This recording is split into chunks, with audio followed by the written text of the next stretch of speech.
I'm Bridget Phetasy, and this is your dumpster fire for the week of January 26th to February 1st. And the unicorns dance while the world burns, world burns. World burns.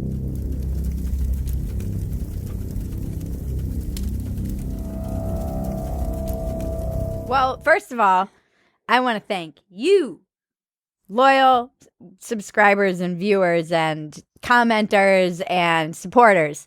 The best way you can keep us independent and get my two loving sidekicks, Maggie and Sam, off of their day jobs and on to working with me full time is to support us at Phetasy.com, because that keeps us independent, and it will also give us the ability to hopefully do this more than one time a week. So if you love this, subscribe, tell your friends, spread it around like HPV, and also subscribe to Phetasy.com. It's only the price of a latte, and we are excited about the community over there that we're building. It's very interactive and loving and supportive, which is weird for the internet. All right. Let's do this. Troll in Chief, Donald Trump and Don Lemon. Donald Trump retweeted a clip from CNN host Don Lemon. Don Lemon had some guests on, and they were all laughing hysterically. It was overreaction. So Rick Wilson came on. He's a never Trumper.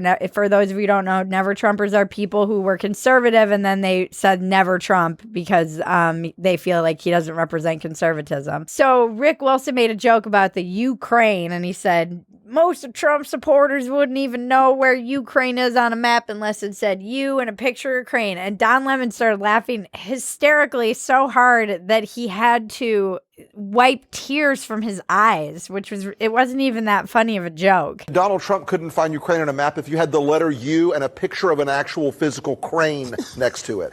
He knows that this is, an administration defined by ignorance of the world. And then they were all laughing and doing this Southern accent. Donald Trump's the smart one in there. Y'all elitists are dumb. You elitists with your geography and your maps and your spelling. Even though your math and your reading. Yeah, you're reading. So Donald Trump retweeted it because, of course, they just give them what they want. And they're like, this is how they think of you, middle America. And mind you, most of the people saying this in conservative media were in Washington, D.C. Now we know how the coastal elites think of middle America. Sent from my iPhone in Washington, D.C. To be fair, it is ridiculous, and it's like an ad. I think the GOP turned it into an ad almost immediately. Your geography, no other country.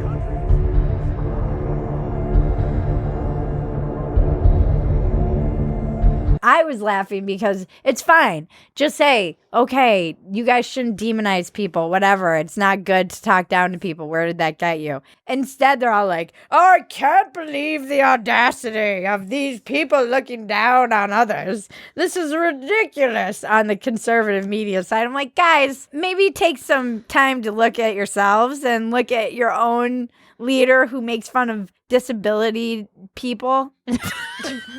Disabled? People with disability. Differently abled. I don't know what capable. It's so funny you get so nervous about what the politically correct thing is. You end up saying something way worse.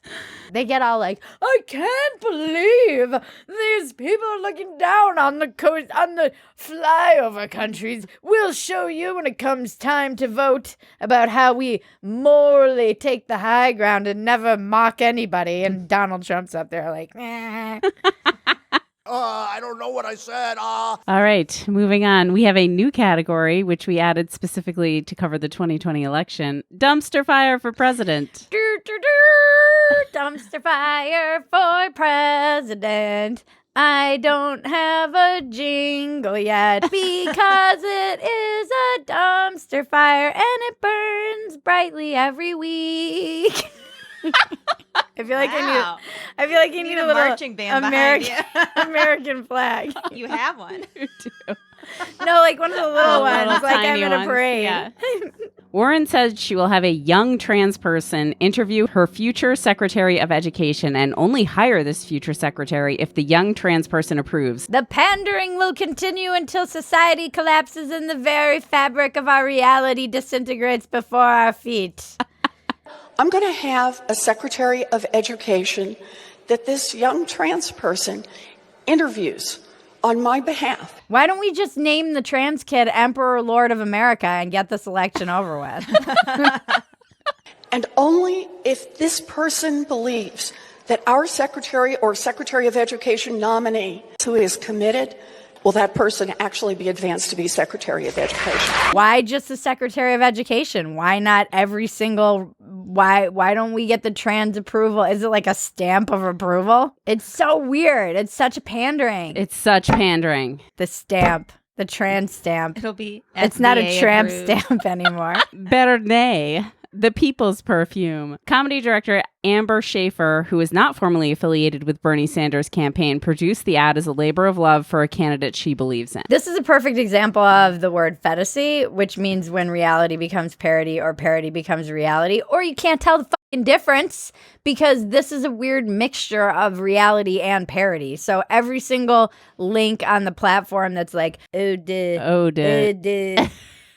Sanders. Sanders, Eau de Bérnié, all links to donating to him. And it's, so she's supporting him. But then there's a weird Bernie bottle. And at one point they check his heart. They check the bottle's heart of Bernie. They do? Yeah. We are going to defeat Donald Trump. And I'm like, you probably don't want to remind supporters that the guy just had a heart attack. How He was like, old he is. checks the little perfume bottle's heart, and then he's like, hey, okay, we got this. Bernie's not going to die of a heart attack 2 months after you elect him. No, you watch it and you're like, is this real? Is this supporting him or is this mocking him? I don't know what's going on here. I don't know either. It's insane. Medicare for all. And what exactly is the scent of this perfume? I feel like it's a combination of commies boiling potatoes in dorm rooms, halitosis, old unwashed man, and Bernie bro ball sweat. Smells like pores to me. Doesn't matter what it smells like. It smells like pores. Introducing Bernay, the people's perfume. Then we've got Mike Bloomberg attempted to shake a dog's mouth. Oh my gosh. And then he released, about 20 hours later, he released a campaign video and tweeted, "Dog people get me, dogs too." This is what happens when you let boomers make ads. They're like dad jokes, but even worse than Sam's dad jokes. Nothing's worse than Sam's dad jokes. Sam is YouTube's I am dad. YouTube's dad. It just means, I'm giving you a compliment. It just means your dad jokes are the best, worst dad jokes. Thank you. That's I'd what like makes that a good trophy. dad I know. It's how bad it is. I'd like that trophy for Father's Day, please. It's another parody. We live in a freaking parody. All of it. Trust me, Mike will get it done. Yeah. Get it done, yes. He does not tweet.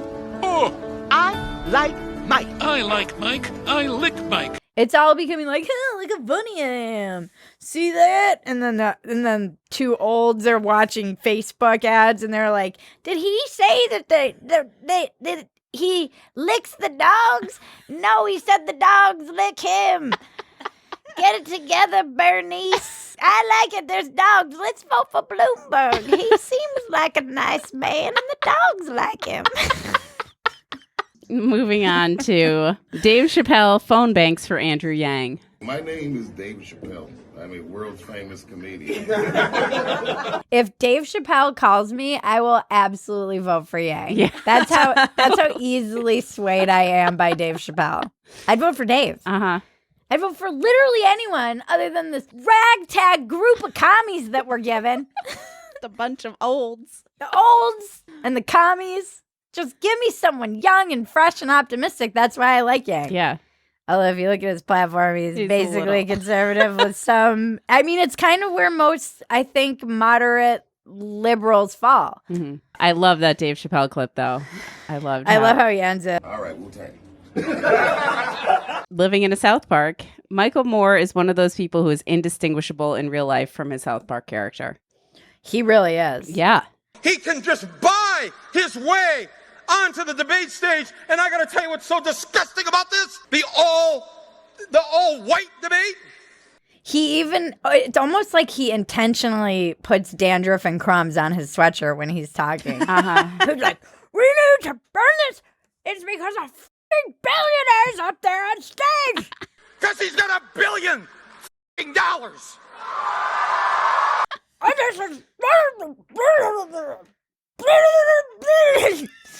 If you watch him, he does look like a cartoon. His shoulders are hunched.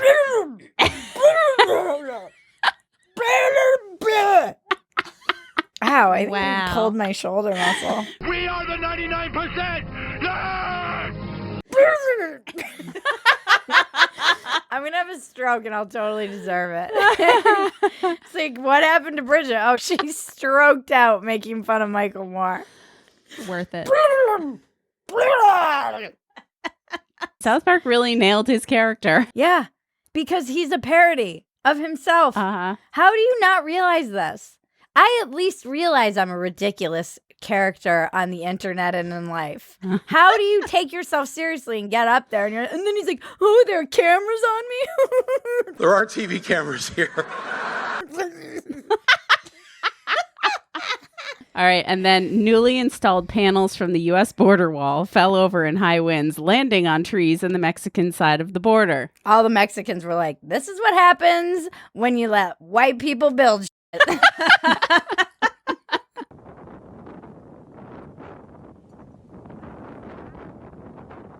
Mexico's just shaking their head like, yeah. And who's going to build your houses when you don't let us in, huh? Who's going to build all your shit? Because clearly you can't even build a fucking wall. We will build a great wall along the southern border. It's like we're in a South Park. That would happen in a South Park. We're going to build a wall. And then it falls into Mexico because the winds were like 40 degrees. Those are some cold winds. 40 mile per hour winds. I'm not a news lady who does the weather. You're not a meteorologist. News lady who does the weather. Proof that we're living in a simulation. Scientists have created a soft robot muscle that sweats to stay cool and mimics the movement of a hand. It cools itself 3 times more efficiently than a human by secreting water onto its skin when it gets too warm.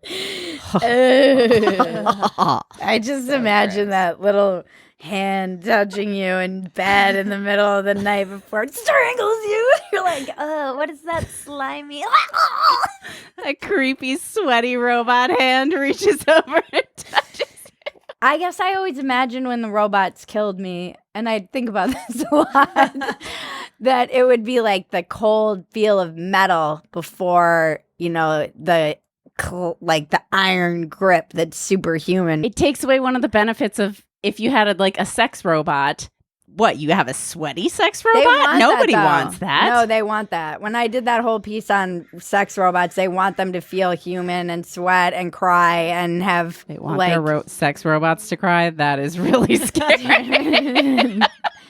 Yeah, they just want them.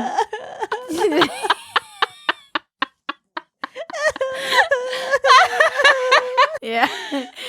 That's not a good image. Just a lot of people can't come unless somebody's crying out there. It's probably what Bernie's hand feels like. Ew. Oh, God. Like, subscribe, touch my bells and buttons with your sweaty robot hand. Okay, moving on to Sprain My Eyes. Nikki Hilton is fighting climate change by wearing vintage Chanel. Can we go back to that blissful time in America when we never heard from the Hiltons after we heard from them all the time? They sank into obscurity. Why are they trying to be relevant again? Go away. All of a sudden. Kardashians kicked your asses. Just accept the L and move on. They haven't evolved at all either. No. At least ridiculous. the Kardashians are like getting law degrees and they're helping with prison reform. And Paris is still like, that's hot. Mm-hmm.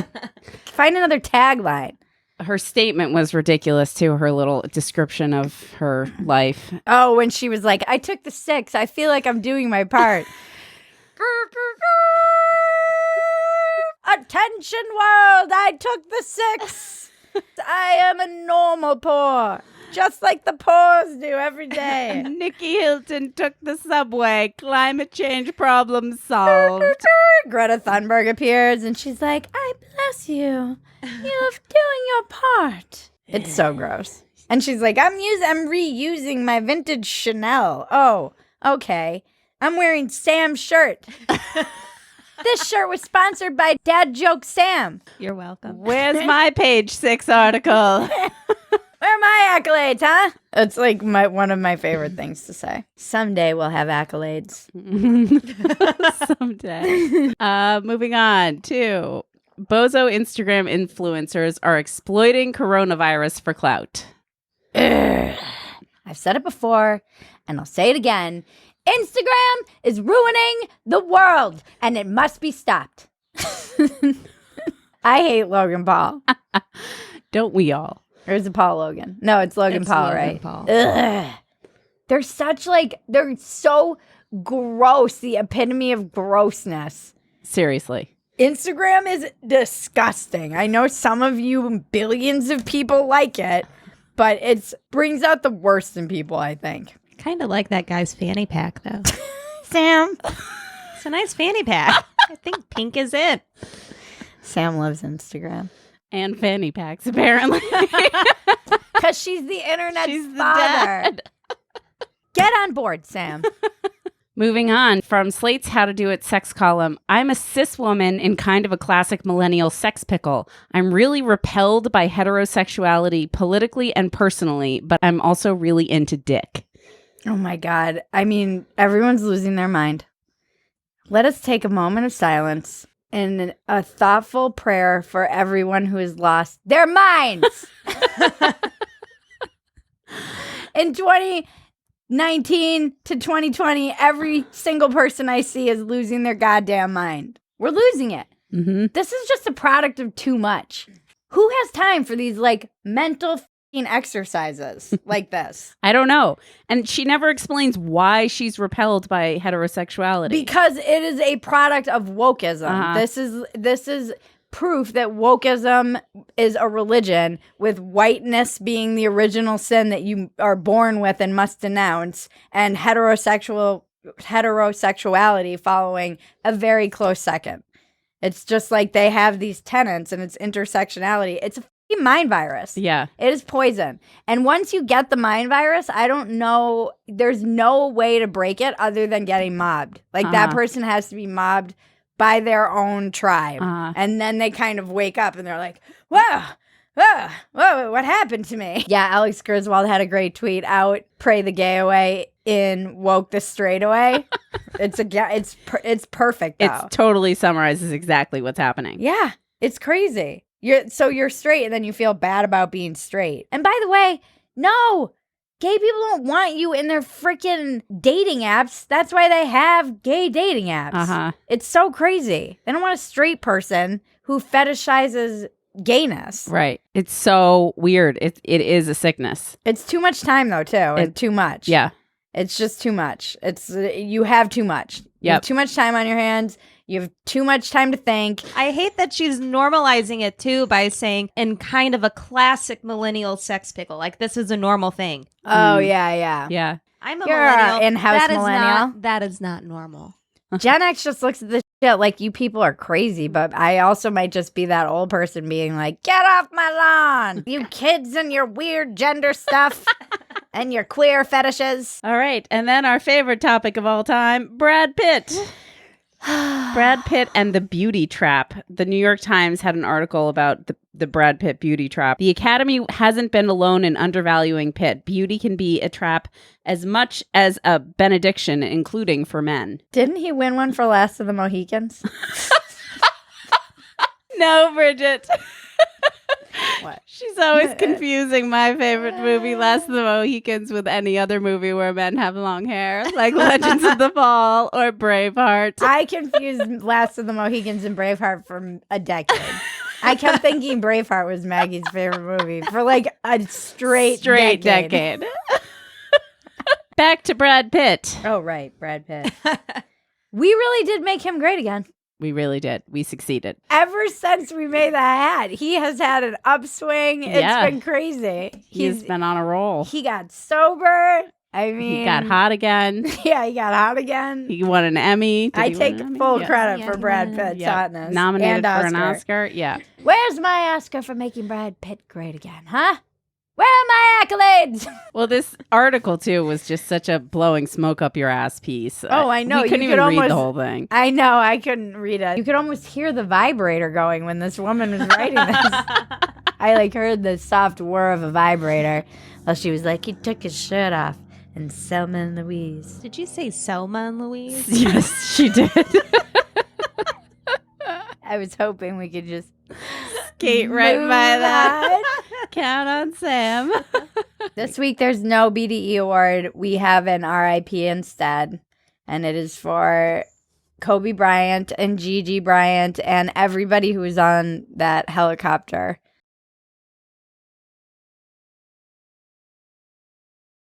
For some reason, it hit me way harder than I thought it would. I spent all day last Sunday crying. We almost didn't do last week's dumpster fire because Sam and I were so distraught. And then we did because we knew that that's what Kobe would want us to do because he was that kind of athlete and player and human who just perseveres. And there were so many tributes to him. And I mean, the NBA had to keep playing. Yeah. I just loved watching him play. He was just so fun to watch play. He was amazing. I think if anyone's ever lost anyone tragically, too, this hits you hard because you know what that's like. And I have lost people long before they should have gone. And it's just a hell you kind of wake up into, a nightmare that you never really escape. It just gets a little bit better with time, but never goes away. So I'm thinking of the Bryant family, all the families, all the fans. The outpouring was amazing. He clearly inspired the entire world. What were some of the things they did, Sam? Oh yeah, so a lot of the teams, including the Lakers, they started the games off with an 8-second and 24-second shot clock violation. In tribute to Kobe Bryant, as we've seen in San Antonio earlier tonight, these teams respectively will take a 24-second violation. The Dallas Mavericks retired the number 24 from the jerseys, and then there's a petition with 3 million signatures just to change the NBA logo to an outline of Kobe. We watched the tribute to him last night at the Lakers game. Yeah. There's a huge Vanessa Bryant talked on Instagram, and I don't even know how she's so strong and holding up, but she is amazing. And there's so many memorials and I get chills and murals, and it's crazy. They are everywhere. I'd love to do a whole tour of them in LA. It just hits LA and, the OC where he lived and just California. I feel like Southern California is so hard. Yeah. It's such a big community. It's like everybody's now coming together as a family just to mourn. Even the buses say R.I.P. I know, Kobe. all the buses say R.I.P. Kobe. Mm-hmm. It's crazy. Yeah. And he was here for 20 years. Yeah. So, I mean, the whole entire time, basically, I lived here other than, he retired 2 years ago. So people grew up watching him play. And he's responsible for so many people even picking up a basketball. Moving on to canceled. Canceled! I feel like I dream of Jeannie today. Was that who it was? Yeah. Jeannie. Japanese billionaire cancels search for moon trip life partner. He still plans to make the trip to space in 2023 without a partner. Oh no, what happened, Sam? I got ghosted? You got ghosted. I got ghosted before I even got a date. Sam! Sounds like someone had a crisis of conscience. Maybe billionaires aren't that bad after all. Is that where we're taking this? What was his reasoning? He had a crisis of conscience. He felt bad that all those women applied and they were earnestly trying to get a date with him. Uh-huh. And so he did the right thing and tweeted out an explanation of why he was canceling the contest and the show. What do you want him to do, Bridget? Write 27,000 apology or thank you notes? Yes, apparently that's what billionaires, they have armies of people to do these things. They just sit on the couch while their armies of people write thank you notes. 27,000, thank you for applying. I would have preferred one. Yeah. Sam would have preferred a personalized thank you note from a paid slave instead of a tweet. Yale plans to ditch an art history class because it's too straight, white, and male. This should have been Breaking Bridget, but something came in last minute and took the lead. We should have seen this coming when they came for Jean-Claude Renoir. Some of you might remember. And now it's happening with Jean-Claude Renoir. And I will fight for Renoir with my dying breath. When Jean-Claude Renoir, who apparently is Pierre-Auguste Renoir, I didn't know that. It never occurred to me that he had a first name. Or that wasn't Jean-Claude. Yeah. We should have seen this coming. Yeah. Stop giving your money to universities. If you graduated from an Ivy League school, stop supporting them. Just stop. Stop giving them money. Stop. This is how you stop this nonsense. You cut them off where it counts, which is snip their little fundraising balls off. They're the ones infecting people with the woke sickness. Yeah. Yeah. This is ground zero for the woke mind virus that they're spreading. I mean, what the hell? I think the Babylon Bee had a great headline that was like, where Yale is getting rid of any medical, I can't remember. Any medical breakthroughs made done by a white man. What are you going to, if someone has a cure for cancer, you're going to be like, excuse me, was that a white man? No, thank you. I will die before I take anything ever invented or conceived of by a white man. I don't want to live in a world where there's no Monet. We're into Never Woke Enough. In Gwyneth Paltrow's Netflix show Goop Lab, Gwyneth sends her employees to Jamaica to do mushrooms. Okay. Mushrooms are for pussies. At least do ayahuasca like Chelsea Handler. Have some balls. I'm going to Peru to do ayahuasca. That's supposed to be one of those transformative experiences. People say that it changes their life. Oh, God. At least Chelsea will show herself throwing up in a trash can from ayahuasca. Gwyneth just sends her assistant. Yeah, to go cry.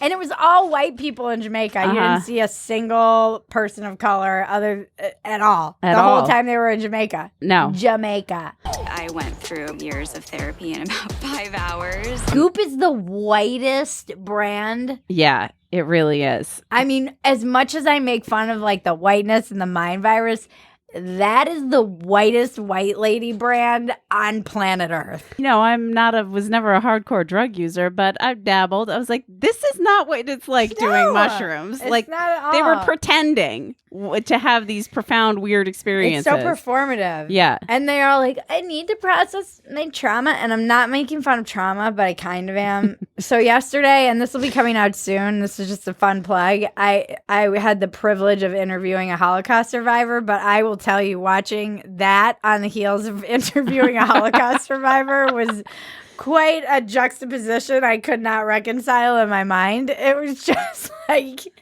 we've set the bar so low for trauma. They're like, they took pumpkin spice lattes off the menu, and I just need to go down to Jamaica and process my trauma with some mushroom tea. Mushroom tea, too. I know. My God, this is like, they did like 3 grams. This is just like what amateurs do on a freaking regular night. This is like the junkie pride in me coming out. And then there were all those creepy cult guys. Yeah. Oh, yeah. The and they were, creepy like holding him. sex predator dude that Sam was like, that guy's a molester. Like if I was there and I was crying, the guy probably would have like finger banged me and I wouldn't know until I was watching it on Netflix. Yeah. Yeah. Then I'd be like, WTF, Goop. And they would have been like, oh no, he was just helping you process your trauma. The internet is glorious. The viral video of the week was Sam Stryker's tweet about Billy Porter's hat at the Grammys. I saw this right when it came through because I follow Sam. He's consistently hilarious. You should follow him on Twitter, or I'm assuming he's on Instagram. And it said, me, I hate drama. Also me when there's drama. And he's like, it's just so relatable because everyone's like, I hate drama. And the minute there's drama, you're like, can't look away. And now for Breaking Bridget. The PETA Super Bowl ad, the NFL snubbed. Everyone take a deep breath. It was an ad where all of these animals all were taking a knee to the backdrop of, I think the song was America, wasn't it? Mm-hmm. Uh-huh.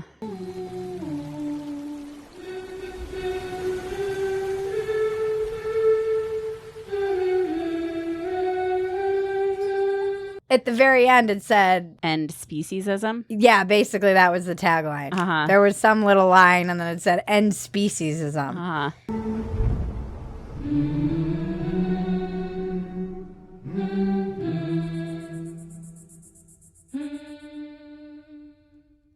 And what's speciesism exactly, the definition? It's defined as the misguided human-held belief that all other animal species are inferior. Oh, really? If it's so misguided, why is steak so delicious? What a pretentious definition, too. It's like they could have gotten away with it if they took out the word misguided. The dictionary doesn't judge.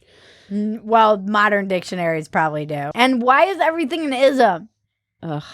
Speciesism. Speciesism. It was such a weird ad, too. At first, I thought when they first zoom in and show the bear, I thought the bear was about to poop.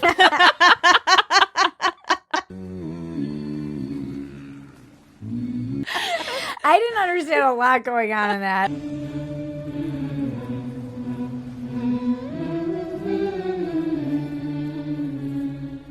What you didn't see was when the video finished, the eagle swooped down, kills the little rabbit, and then the bear comes out and mauls the girl to death. Like, ah! And you're co-opting the Black Lives Matter anti-police brutality movement. Yeah. It's like, that's not cool. It's not cool. No, I'd be fucking pissed. I think a lot of people were. Yeah. Is PETA run by 4chan? I'm convinced they're just trolling us. They're always putting out the most insane, asinine, ridiculous ads just to get attention. They're thirstier than a clout-chasing Instagram model trying to freaking use a mask to get some coronavirus. #love. PETA, thirstier than a clout-chasing Instagram model. Phetasy news. We want to thank Dave Rubin because we were the first creator on his new platform, Not Platform. And you can follow us there, Phetasy.com. We post the unedited, even more bonkers version of this lovely dumpster fire every week for your enjoyment on Phetasy.com. For the price of a latte, you can see how truly insane I am. And trust me, it's worth it. Scott Zacharin on Watkins Welcome. He is the creator of Digital Sky, which I was a voice actress in the premiere episode. So go check out Scott, check out Watkins Welcome. We have some great guests coming up this year that we're really excited about. We also have merch on BridgetPhetasy.com. Go there. Our woke tote is getting some Our love. woke tote? Guys, I approve. This is how you keep the PETA people away from you when you're out shopping. When someone from PETA comes up and they're like, "Hi, would you like to save some animals?" And you're like, you're not woke, you're annoying. Bye. Thank you, Zen Pro Audio, for donating the mic. We also would like to thank Better Phetasy, our researcher who gathers a lot of this information for us during the week and sends us a very nice format. Send us emails to weeklydumpsterfire@gmail.com if you have any stories that catch your news, not old stories, preferably new ones from the week. So this weekly cycle that you see and catch. And we see your tags and tweets, and I love that you guys are tagging things out on Twitter. I see all of the stuff with the different Troll in Chief and Sprain My Eyes. I saw all of those, so keep doing that because I catch them as much as I can. Like, subscribe, and comment, and touch my bells and my buttons. This has been your dumpster fire for the week of January 26th to February 1st. I'm Bridget Phetasy. Now make me rich.